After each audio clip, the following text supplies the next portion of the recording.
नमस्कार, आप देख रहे हैं न्यूज़ पीआर। रिया सिन्हा आपके साथ है। आज 5 अक्टूबर है और इस वीडियो में हम चर्चा करेंगे देश दुनिया में प्रकाशित होने वाले समाचार पत्रों की, उनमें छपी खबरों की और वैसी खबरों की जिनका सीधा संबंध आपकी और हमारी आम जिंदगी से है। तो सबसे पहली खबर हमने जनसत्ता के राष्ट्रीय संस्करण से ली है। इसमें लिखा है कि जगह जगह रोके गए लखीमपुर खीरी जा रहे विपक्षी दलों के नेता। किसान प्रदर्शन के दौरान हिंसा पर सियासी घमासान। लखीमपुर खीरी में हुई हिंसा में 4 किसानों समेत 8 लोगों की मौत के मामले को लेकर सियासी घमासान शुरू हो गया है। सोमवार को मौके पर जाने की कोशिश करने वाले प्रमुख विपक्षी दलों के नेताओं को बीच रास्ते में रोक दिया गया और हिरासत में ले लिया गया। कई जगह राजनीतिक दलों के कार्यकर्ताओं और पुलिस के बीच हिंसक झड़प की नौबत आई। प्रदेश में दिन भर धरना प्रदर्शन का असर पड़ोसी राज्यों में दिखा। उत्तराखंड के सीमावर्ती इलाके, पंजाब और हरियाणा में हाई अलर्ट घोषित कर दिया गया। दुनिया भर में फेसबुक, व्हाट्सएप, इंस्टाग्राम सेवाएं ठप रही। भारत समेत विश्व के विभिन्न हिस्सों में सोमवार को फेसबुक, इंस्टाग्राम और व्हाट्सएप ने काम करना बंद कर दिया। रात सवा 9 बजे से सेवाएं ठप हुई और देर रात खबर लिखे जाने तक बहाल नहीं हुई थी।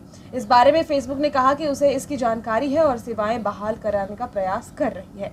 कंपनी ने यह नहीं बताया कि इस दिक्कत के लिए कारण क्या हो सकता है, जो भारतीय समयानुसार रात करीब सवा 9 बजे के आसपास शुरू हुई।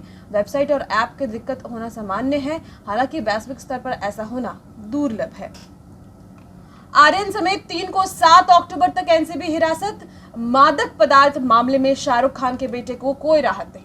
मुंबई की एक अदालत ने अभिनेता शाहरुख खान के बेटे आर्यन खान और 2 अन्य को एक क्रूज जहाज में प्रतिबंधित मादक पदार्थ जब्त किए जाने के सिलसिले में 7 अक्टूबर तक स्वापक नियंत्रण ब्यूरो की हिरासत में भेज दिया।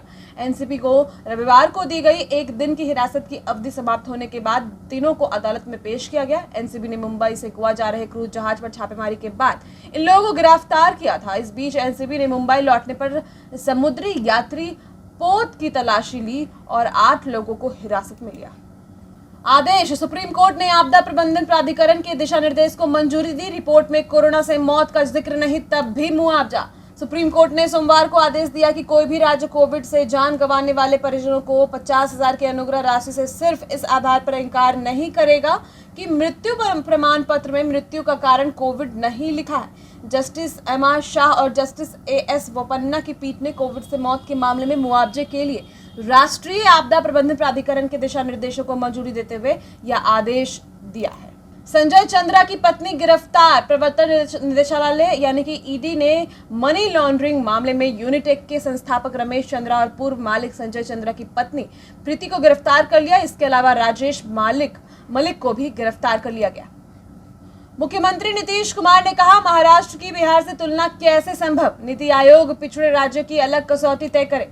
मुख्यमंत्री नीतीश कुमार ने कहा है कि देश में अनेक पिछड़े राज्य हैं जिनके लिए नीति आयोग को अलग कसौटी तय करना चाहिए। इसी तरह विकसित राज्य के लिए भी अलग मानक हो जिसके आधार पर राज्यों की रैंकिंग करे। सभी राज्यों की स्थिति को अगर एक ही मानकर आयोग चला रहा है तो यह विचित्र है।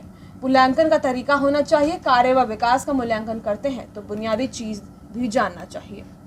बिहार में कांग्रेस महागठबंधन से बाहर। राज्य की 2 सीटों पर हो रहे उपचुनाव ने महागठबंधन के दरार पैदा कर दिया। कांग्रेस ने अपने आप को गठबंधन से बाहर कर लिया है। बिहार कांग्रेस ने राजद पर गठबंधन धर्म का पालन नहीं करने और गठबंधन तोड़ने का आरोप लगाया है। पार्टी के प्रदेश अध्यक्ष मदन मोहन झा ने कहा कि राजद ने गठबंधन धर्म का पालन नहीं किया है, ऐसे में अब गठबंधन नहीं रह गया है, गठबंधन टूट चुका है। पार्टी के पास अब दोनों सीटों पर उम्मीदवार उतारने के अलावा कोई विकल्प नहीं है। दुस्साहस। सारण में एटीएम कर्मी से 45 लाख रुपए की लूट। 2 बाइक पर सवार 5 अपराधियों ने एटीएम फ्रेंचाइजी कर्मी से हथियार के बल पर 40 लाख रुपए लूट लिए। घटना मड़ौड़ा के इस लॉरी पेट्रोल पंप के पास घटी। एटीएम फ्रेंचाइजी कंपनी के कर्मी मुकुंद पाठक ने बताया कि सोमवार को मड़ौड़ा स्थित एक्सिस बैंक से रुपए निकासी कर और बैग में भरकर बाइक से पटेदी स्थित अपने घर के लिए चला था और उसी दौरान यह सब कुछ हुआ। निर्णय। दशहरा में मेले का नहीं होगा आयोजन। जिलाधिकारी डॉक्टर चंद्रशेखर सिंह ने कोरोना संक्रमण को देखते हुए बैठक में यह निर्णय लिया। श्रद्धालु पंडाल में मां दुर्गा की प्रतिमा का दर्शन कर सकेंगे। डीजे बजाने पर कार्रवाई की जाएगी। दशहरा में श्रद्धालु इस बार पंडाल में मां दुर्गा की प्रतिमा का दर्शन तो कर सकेंगे लेकिन मेला का लुत्फ नहीं उठा सकेंगे। पूजा समितियों को डीजे बजाने पर रोक लगा दी गई है। रावण वध कार्यक्रम का आयोजन भी पटना जिले में नहीं होगा। जिला प्रशासन ने कोरोना वायरस के संक्रमण को देखते हुए यह निर्णय लिया है। पटना में पेट्रोल रिकॉर्ड 105.29 रुपए पर पहुंचा। पटना में डीजल और पेट्रोल की कीमतों में नया रिकॉर्ड बना है। सोमवार को पटना में पेट्रोल की कीमत 105.29 रुपए प्रति लीटर और डीजल की कीमत 97.110 रुपए प्रति लीटर रही। इसके पहले सितंबर के पहले 3 सप्ताह में पेट्रोल और डीजल की कीमतों में स्थिरता रही थी। सितंबर के अंत में पेट्रोल और डीजल की कीमतों में बढ़ोतरी शुरू हुई थी 104.69 रुपए प्रति लीटर की दर पर। कुछ दिनों के ठहराव के बाद पेट्रोल की कीमत में फिर से इजाफा शुरू हो गया है।